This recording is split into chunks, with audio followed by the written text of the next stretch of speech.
শুভ সকাল, নমস্কার সবাইকে। আশা করছি সবাই খুব ভালো আছেন। আপনাদের আশীর্বাদে আমরাও খুবই ভালো আছি। আমরা তো কালকে গ্রামের বাড়ি চলে আসছি, আপনারা তো সবাই ভিডিওতে দেখতেই পারছেন। আর সকাল সকাল সূর্য উঠে গেছে।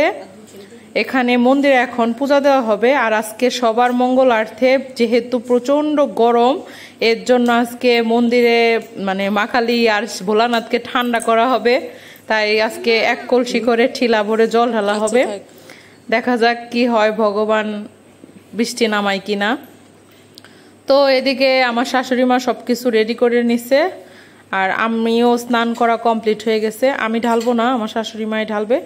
এদিকে আগে ধূপবাতি লাগিয়ে দেওয়া হলো। আর এগুলো হচ্ছে আমাদের গাছের কাঁঠাল। আগের বারের ঈদের ভিডিওতে তো দেখতেই পারছেন। আর এই বছর এখন একটু অনেক বড় হয়েছে, কিন্তু এইবারের কাঁঠালগুলো একটু বেশি ছোট। আমাদের গাছের কাঁঠাল আরও অনেক বেশি বড় বড় হয়। এইবার ভাবছি আমরা কাঁচা কাঁঠালের তরকারিও খাবো, কারণ আগের বার ওই সময় এত বড় হয়েছিল না খাওয়ার মতন। তো এবার তো দেখা যাক কবে খাই। তো এখানে এখন সবকিছু রেডি করা হয়ে গেছে, আর এখন জল ঢালা হবে। আমাদের বাসায় কিন্তু শিবলিঙ্গও আছে, আর এখানে মা কালীর পিড়ি আছে, মা কালীর পুজো করা হয়। এই তো এখন আমরা জল ঢালা শুরু করব, জল ঢালবো। তারপরে আপনারা দেখতে থাকুন ভিডিওটা।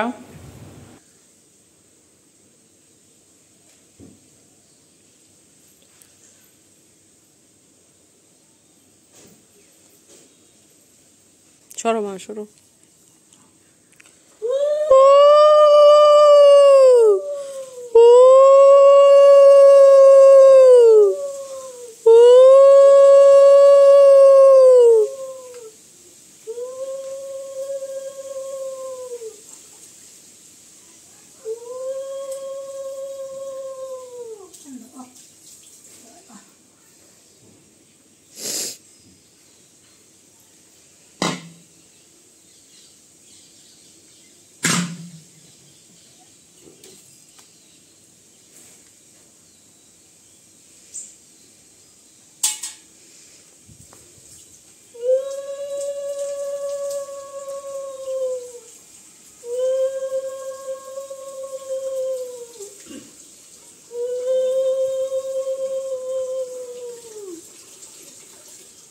এদিকে মন্দিরে তো শিবলিঙ্গে আর মায়ের পিড়িতে জল ঢালা হয়ে গেছে। জল ঢালা হয়ে যাওয়ার পর এখন মাকে দেওয়া হচ্ছে সরিষার তেল, তারপরে সিঁদুর, ধান, দুব্ব, বেলপাতা, ফুল।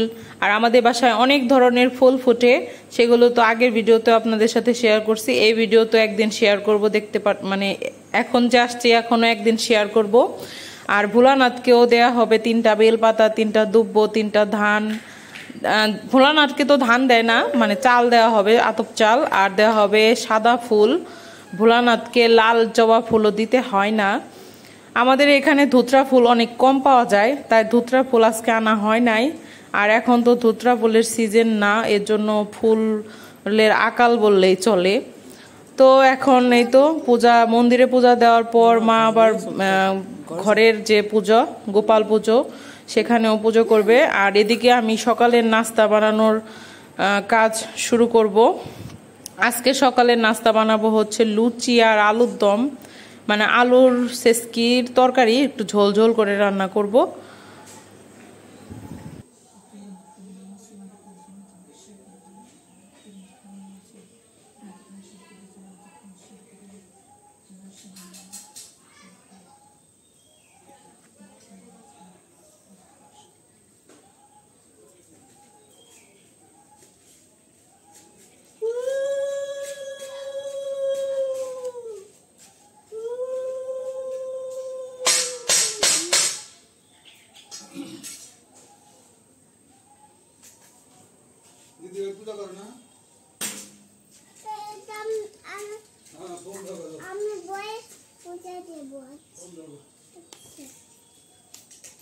পড়ে যাবে আমার, পিছলাখায় পড়ে যাবে, পিছলাখায় পড়ে যাবে। এদিকে প্রথমে আমার আলুর তরকারি রান্না করা হয়ে গেছে, তখন আমি ভিডিও করি নাই। আর এখন আদের বাবা ভিডিও করে দিতেছে। এখন আমি লুচিটা মেখে রাখছিলাম আগে, এখন আমি বেলে দিব, আর আমার শাশুড়ি মা ভাজবে শুধু বসে বসে, আর আমি শুধু এখান থেকে বেলে দিব। আর আলুর তরকারি রান্না করা কমপ্লিট হয়ে গেছে। আর লুচি ভাজা হয়ে গেলে আমরা খাওয়া দাওয়া শুরু করব।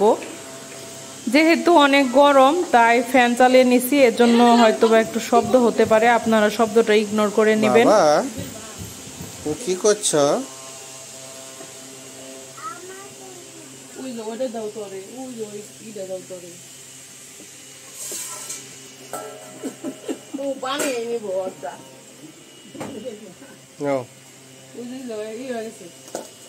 কড়াই গরম হয়ে গেছে।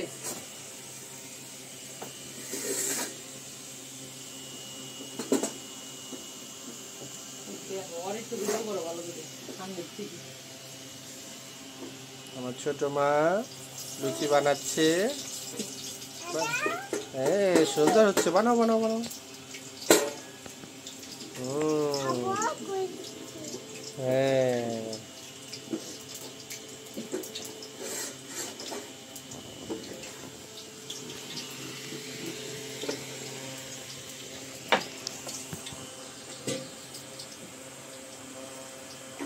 কি করছো?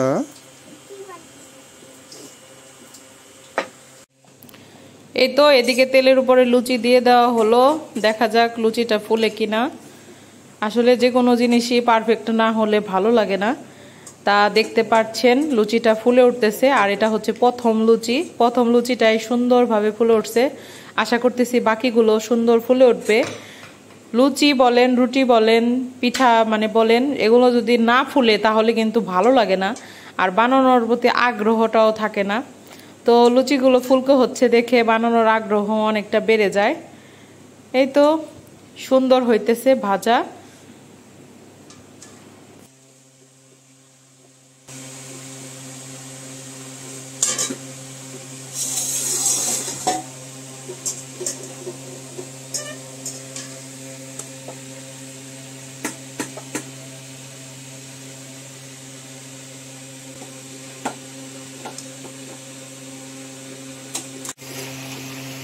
কি করছো? লুচি ভাজছো? মাও ভাজছে।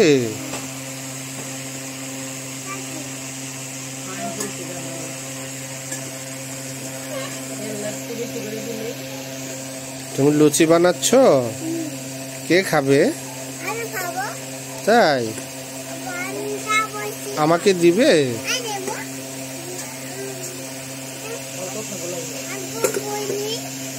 ঠাম্মিকে দিবে? দাদাকে? মাকে দিবে? তাই আমরা সবাই খাবো।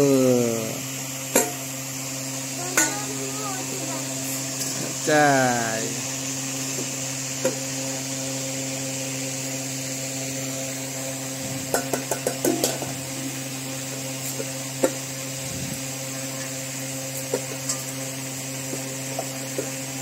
না না না না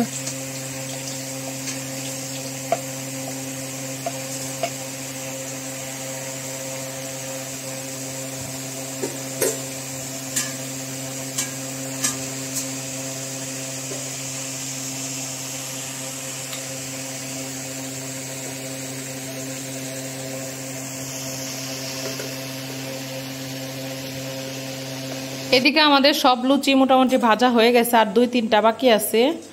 আর 2-3টা ভাজা হয়ে গেলে আমরা খাওয়া দাওয়া করবো, সকালের নাস্তা। আর এখন বাজে সকাল 9:30।